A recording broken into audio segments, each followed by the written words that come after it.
ये अदानी ग्रुप और हिंडनबर्ग इसके वजह से काफ़ी लोगों का पोर्टफोलियो नेगेटिव हुआ है।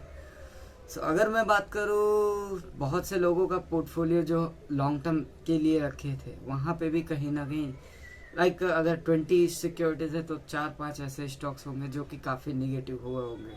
और अगर बात करूँ शॉर्ट टर्म के लिए भी, अगर ट्रेडिंग कर रहे थे वहाँ पे भी आपको कहीं ना कहीं काफ़ी नुकसान हुआ होगा।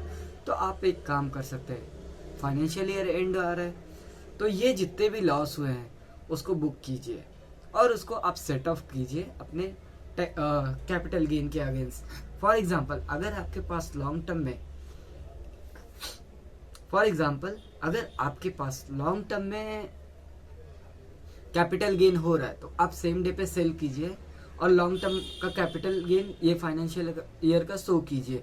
और वहीं पे अगर लॉन्ग टर्म में लॉस हो रहा है तो उसको भी सेल करके वहां पे अगर सेम सिक्योरिटीज में बाय करना है बाय कीजिए या फिर अदर सिक्योरिटीज में जाइए, शेयर को बाय कीजिए। तो उससे कैसा रहेगा, सेम फाइनेंशियल ईयर का आपका लॉस यहाँ पे कंसिडर हो जाएगा।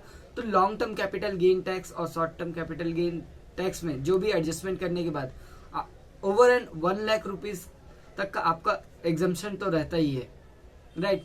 एंड उसके ऊपर जो अगर प्रॉफिट हो रहा है तो प्रॉफिट और लॉस आपस में सेट ऑफ हो जाएगा और वहां पे आपको जो भी डिफरेंस अमाउंट होगा उस अमाउंट पे टैक्स पे करना पड़ेगा। और अगर मैं बात करूँ short term capital gain tax की, तो वहां पे अगर आपको शॉर्ट टर्म में लॉस हुए हैं तो उसको आप बुकिंग कीजिए। अगर 365 डेज से पहले सिक्योरिटीज कहीं बाय किया है आपने, वहां पे अगर आपको लॉस हुआ है तो वो लॉस को आप क्या कीजिए, बुक कीजिए।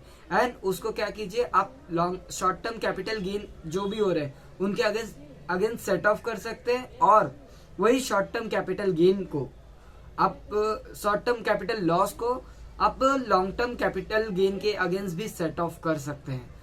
तो ये आईटीआर करने से पहले आप ना आपके फाइनेंशियल ईयर का टैक्स हार्वेस्टिंग करना ना भूले।